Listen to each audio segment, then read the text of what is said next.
All right, we're on, guys. Hi, and good afternoon from, well, I'm in California. My buddies are in New York on the East Coast, Pacific Coast. My name is Greg Claycorn. I'm one of the three BPGs, Black Pratt grads from Pratt Institute in Brooklyn, New York. This is Kenny Nelson, photographer extraordinaire. And over there, I don't know where he is Mark Skinner, photographer extraordinaire. And we've been friends since Pratt, and we've been photographers since then too, and probably a little bit longer. But today we're going to do this talk about, it's my choice, Composition 101. For beginners, advanced, it's always good to refresh. And here's what we got. We're going to try to condense our stories because we get to talking and good Lord, it just doesn't end. So here we go, Composition 101. Did you guys have anything to start with, or good? Look at that face. All right. Composition 101. I was like, a friend of mine told me that my nickname was Baby Brain. Turns out that was my nickname for myself that I didn't realize that I did. But we gave you that name. Did you? Okay, good. Thank you. Thank you. But what I heard on the science show is that babies' brains has more synaptic connections than an adult's or a teen's because they're making the connections. And I just want to say that is a good thing to have and a good thing to keep your mind open to different connections so that when you see stuff, you can relate it to other stuff and you can have more creative energy in your work. Okay, so Composition 101. One, like this one, I was in LA, walking around the street, and there was this, out of nowhere, you never know what you're going to see on the streets of LA. This giant statue, chromed out Stalin, of all things. So I looked at it, it's like, yeah, you could do the full, you got to get one full, the entire thing and then do the selfie. And it's like, then I was like looking at it and all the surfaces. And I was like, wow, this is interesting. How can I make this a more interesting composition? So I did back up, I did super close where it's just the reflection of the street. And I kind of settled on this one because I liked his gaze. He was just above my eye line. And I thought it was interesting because of all of the inflections of the lights and darks and contrasts. This could have worked very easily as a black and white print or as a color. I kind of like the flecks of yellow from the street lights in there. But I think it's always good to use proximity as a design tool in your composition. And you're most definitely, you're always going to see stuff that you didn't see before, like the lines in the nose, it becomes its own composition. The lines of the eyes and the eyelids and the eyebrows, they come to their own composition. I really like that. So that's why I did that one. Okay, we go on to the next one. The use of color. Color is always a challenge. Being a classically trained in black and white prints, I really like black and white. There's nothing like, the textures and just the sheer purity of just the grays. Thank you, Ansel Adams and the zone systems. But there are times when color just kind of grabs you by the throat, shakes you up, and hits you in the head. And I was in a Washington Square Park visiting back in New York, and this woman was, well, I don't know if it was a woman or a man. This artist had some pastel colors. And I was like half looking at what they were drawing, but I was just so sucked into the oranges and the yellows that she was wearing, and how it blended into. She became a part of the image. So I kind of photographed it tight so that it was all one swirl of color. And I really enjoyed the motion that my eye did through the image. It would go around and then up to the hand and down to the color. I had this circular thing going on. So I had this kind of circular composition, and I found that appealing. Plus, it's just the kind of, for me, it's like a feast for the eye. There's a use. I was going to call my my website Scopophilia, just the joy of seeing, but the philia part didn't quite feel right. So I left it out. Just so I can say, yes, I enjoy looking at stuff, but I'll never say Scopophilia. Anyway, next picture. So where are we? We used to, this I enjoy. I looked at this one and I was like, the day was just so busy. You go to any park where people are enjoying the day and they're biking and the waterworks. I think in the background you can see somebody just to the right of the boxing bag, punching bag, in a jet ski enjoying the water. And in front of the woman on the left, there's another jet ski and they're under the bridge and all that. There's a lot going on visually, but then it's frozen in time. So compositionally, it made me think of George Seurat's what's the day? Oh gosh, I forgot the name of it that fast. Sunday afternoon in the park with Sunday George. Afternoon, right. On what's the name of that? Sunday Afternoon on the lake, on the island of La Grande Jatte. Yeah. Mm-hmm. Because it's implied motion. Everybody's standing there static, but the kids are running around chasing balloons. The dogs are running around. You can just hear the noise of the dogs chasing the balls, and the people having conversations and everything like that. Mm-hmm. And I felt that this was kind of the same frozen moment because it's a busy scene. You could hear the bike wheels spinning, changing gears. He's really working that bag out, the water. But it's frozen in time, and I really like that. And then the interplay of the shadows, and then she's in the light, in the full light of the water, and the bridge. There was this whole lyrical composition that I really, it was busy.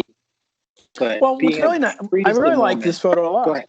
Yeah, I like this photo a lot because it's very layered. You've got the layers of actions that are going throughout the entire image, and once again you have this dichotomy between the what's going on, meaning the boxer, right, and then you've got the boxer's shadow in effect is the woman on the bicycle and vice versa. So together they're sort of in their own world, but they're also the shadow of the other, meaning the woman on the bicycle is exercising, but because there's a boxer there, you get a sense that there's a fight to get through to get through working out, and then because he's boxing, you get a sense that, well, this is his regular training because we associate bicycle with regular exercise. So there's a lot going on. Yeah, I think the layering is one of the key features that I take into account, and one of the really cool techniques that I tend to enjoy is when you are sort of merging two humans into one. So they're both sort of meet right at the buttocks, and so therefore there's an implied inference that they're connected and that they're together in one form. Right, and like a Siamese I twin. think that is really a key feature to use. I've used it sometimes, but again, it's not an easy thing to get. So when you do get it and it works like it works here, it's really nice and lyrical. And I'm not sure if it's over the top in terms of it's automatically known, or it's just a subtle thing of being implied without knowing it consciously. I agree. Like that's just a co-join, like co-joined twins that joined at the hip.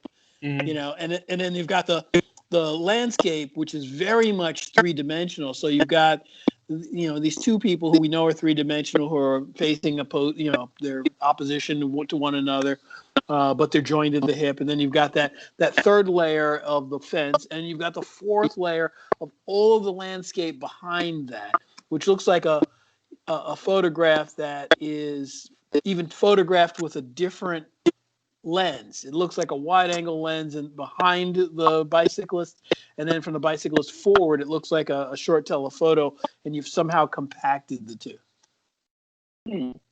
Although it's not, I'm sure it's one lens, but it just looks like, because of the scale of the bridge and river. Gotcha. Or bay, excuse me. Yeah, cool. Yeah, thanks for that input. That's interesting observation. I actually wasn't even looking. I kind of jerked away and I snapped the picture, and that's what I got. What happens? Didn't know that was a total lie. That's about I think I did like 4 frames as she passed through the image, and that was that was the best one. Caught her right in the right position. I like that one. Okay. Were there anything about the other one? I kind of jumped through because we were trying to cut down. Was there anything about the previous images you guys wanted to talk about, the color or the face? I think the color says, I mean, I think this photo says that it's that this person's wearing something that is a color that we don't tend to see a lot, in fabric that flows in that way. So there's a couple of things going on, and then also Compositionally, does it? Sorry, go ahead. Well, compositionally, I think there's a she and I'm presuming it's a she, the figure and the illustration and the shadow tend to look like a giant oval in the center, with a lot of other things going on. It's kind of like a brain, and there are a lot of, things that you can, between the way they look, the illustration, and that small piece that's down at the bottom of the frame. It looks like some sort of like a brain. Okay. I mean, it's probably the most shallow thing I've said in this whole series, but yeah. And it won't be the last, so it's all right. It's all right. Yes. Are you good, Nelson? Anything you want to? No. Or are we good? No.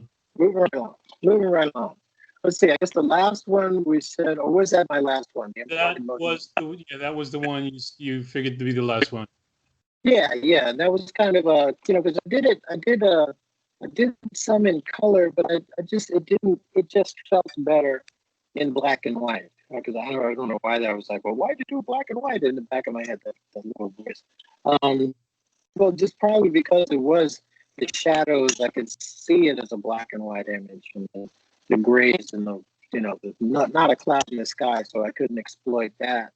And just the water, and there's just so much going on in this image. I could just stare at it for, I don't say for hours, but it's enjoyable to my eye to just stay in that image for a while. It's comforting. Okay, I'll tell my therapist.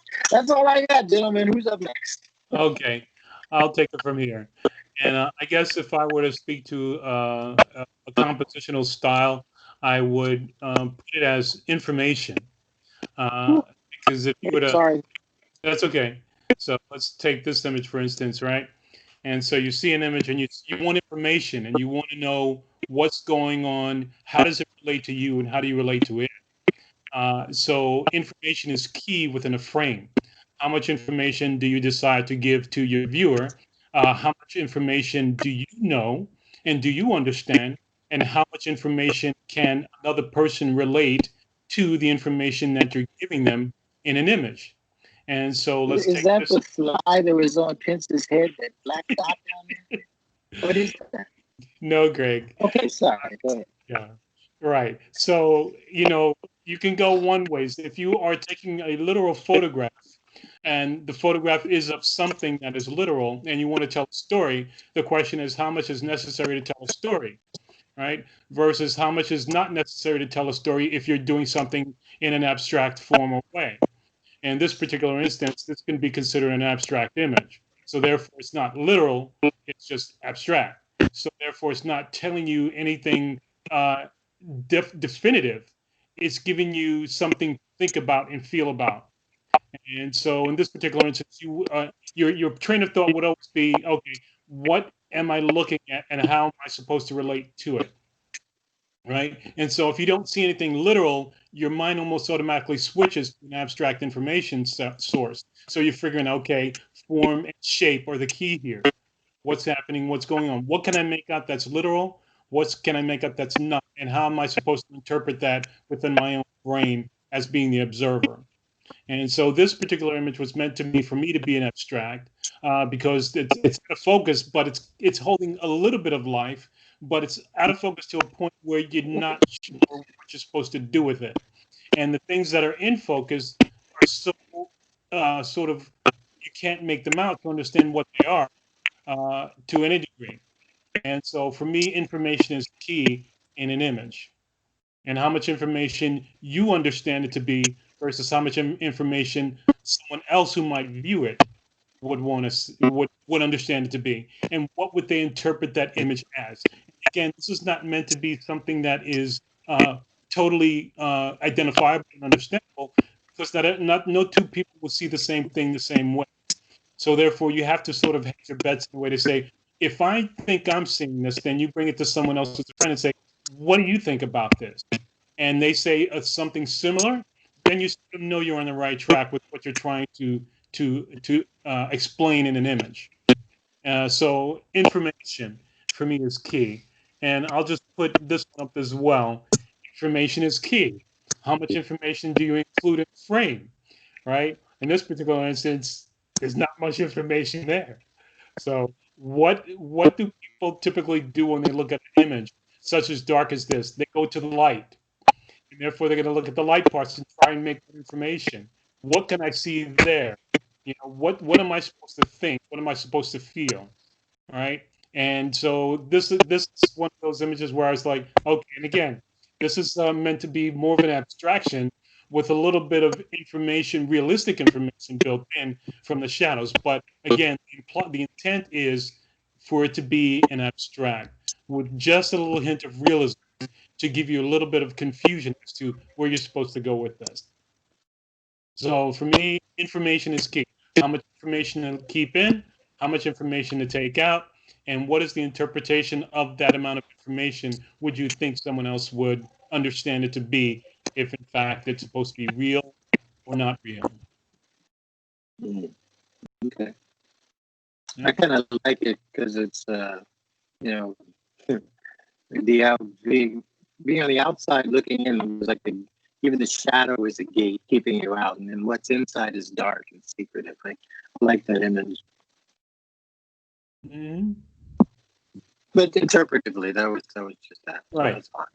Yeah. This one is, I think it's funky. My eyes keep coming back to the lighter foreground and then go up vertically. And I look at the building in the back there and it goes up vertically. I keep going back and forth. Is that St. Mark's or Cooper Union it is area? Well, good. You're making making references to landmarks, and so that's a good thing. Right. So we're taking reality and transposing it and transforming it into something that's not quite real. Right. Yeah. Yeah. I like that the foreground is nondescript. Very little information, minimal information, and it's in focus, and what's in the background is out of focus, and all the information is back there. I really like the way they kind of pull on each other. Well, what I like about this one a lot is that you've found a way to use the ability of the camera to create abstractions, and you've taken whatever this post is in the foreground. I don't know if it's a lamp or a corner of a building, but what you've done is you've made it an abstract set of shapes.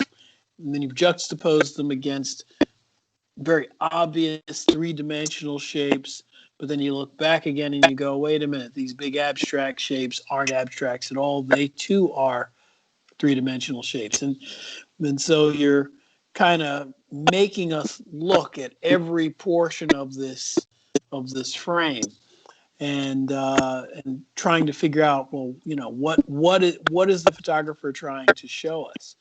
And then when we get just a little bit fatigued, because we're running around in circles, there are these two, the orange, I guess they're barrels, and they sort of stand out in a way that's, like what's going on here. But then at the very end, the resting place for us is that big white patch right at the bottom. Like this is fly. Sorry. I'm so Okay. Yeah. Hey, that is Cooper Union. Well, we'll talk offline, but that looks like that big black cube in front of Cooper Union. But yeah, and that's all I got. My set is information. Mark, we're on to you next.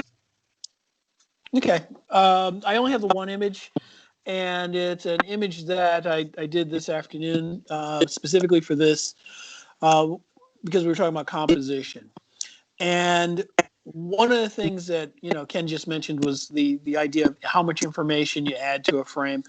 And what I did was I took these pairs, there's total 4 pairs in the image, and I put them together, and I put them together in a way that is very much reminiscent of the way people are romantic. It looks like the pair on the right is leaning on the pair on the left. And Greg talks a lot about dominant, subdominant a lot. And so I kind of wanted to turn that on its ear a little bit, because in all honesty, the dominant figure is the pair on the left when we sort of just look at the photo just as its own. But in actuality, compositionally, the dominant figure, because it's the one that has the movement, it's the one that has the glow, is the one on the right. So it's really kind of a little bit of a visual trick. You think because of the way we live in society, the one on the left is the dominant one, but the one on the right tends to be a little bit more dominant in this particular photo. And it also has the glow, and it's really more a photograph of the connection between them. And you see where the top part of the arches and really wraps around the one on the left. It's reminiscent of the way people hug. And so because we have bits of pair on the left side and bits of pair on the right side, it looks like these two are connected more than any other pair that would be in that scene. And there are a lot of things that we would presume about the relationship that they have, if two pairs could have a relationship of some sort.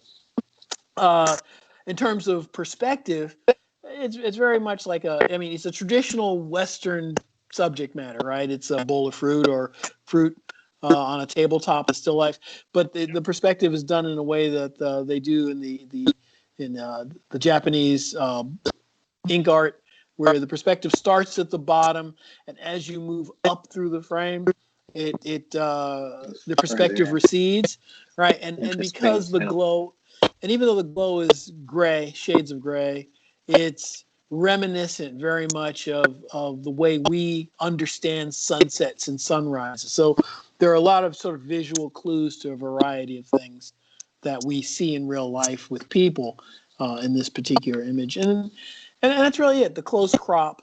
It's the frame is 44 by 33. It's not the full sensor, but it's definitely the same proportions, and it is a little bit cropped. Yeah. And that's really all I had to say about it. Yeah. Well, I think the allusion to a pair of pairs is quite apt here. Okay. So, I mean, that's the first thing right off the right. Next thing is anthropomorphication, anthropomorphizing, taking that which is not human and giving it sort of making it look like it's a human thing. And because it's not a squared off or a triangle, it has rounded edges and shapes, and it's angular, not less angular, but just more human. So therefore, the relationship is there. And of course, wrapping yourself around a pair is quite apt as well. So it drives into that pairing. So that's a pretty unique feature. Yeah. So cool. I think the Google algorithm would have censored this image. No, it's more romantic than anything else. I see them as both. Okay, I understand what you're saying, and you can look at it on a lot of levels. But that little sliver on the extreme right that you chose not to crop out, it looks like a left leg, and the pair on the right being at the other leg. And that one I didn't even think of that far. I just thought of them as a couple in a crowd, maybe like a movie theater, but or on a park bench. They're about to be on a park bench, all right, late at night. I'm thinking like about 3 a.m. Anything can happen in Central Park at 3 a.m. Anyway, okay. I like the pit. I did that. I did a shot of a green pepper at Pratt, and my instructor, I think she just thought I just had women on the brain. She said, "Oh, that's sexual." I was like, "This is a green pepper." Yeah. But You see what you see. People see what they see. But I like the composition of it. I like a pair of pairs. I was thinking that same thing, but I was like, no, I won't say it. But I'm glad you did. And yeah, and it worked on a lot of levels. So, Yeah, works on that's all all. levels. Yeah, and so I guess for one thing, it's that there's, as I was mentioning, Mark, earlier before we started recording, was that there's so many perspectives on composition, and that we can literally talk about for hours upon hours in terms of what formalities or what are formal aspects of composition, and that would take us literally hours to do, and that, of course, we don't have time to do. So we wanted to keep this short and sweet to a great degree, but no, go ahead, Greg. Part 2. We could do part 2. This would be part 1. Part 2. Yeah, we can definitely do that. But in order just to make it digestible, we decided to just keep it short and sweet and figure on one aspect, maybe two aspects of composition, and we can definitely do that later. Right. What do you got? Well, next week I'm going in for dental surgery. They start putting implants, so I date the program. Sorry. All right. Well, good luck. All right. I may be talking a little differently. Mark, anything to close? No, I think this was probably our shortest, and so there you go. Composition is almost everything. Yeah, I mean, we really didn't cover a lot, but I mean, I think we just talked about how we think about some things. Yeah, there are other things that we can cover, and maybe some other time down the road we'll cover more. Yeah, because no matter what we've done, we've sort of demonstrated something in terms of composition, even if it was just a little bit on the surface. There's something there that anyone can use and take out and experiment. So that's cool. What are they, like 9 Star Wars movies or 10? How many times are you going to blow up the Death Star? We can do this. We can have a couple episodes on composition. All right, that's all I got. Okay. All right. Again, leave a comment in the comment section below if you'd like to ask us a question. With that, we'll see you on the next episode. Bye-bye. All right. Peace. All right.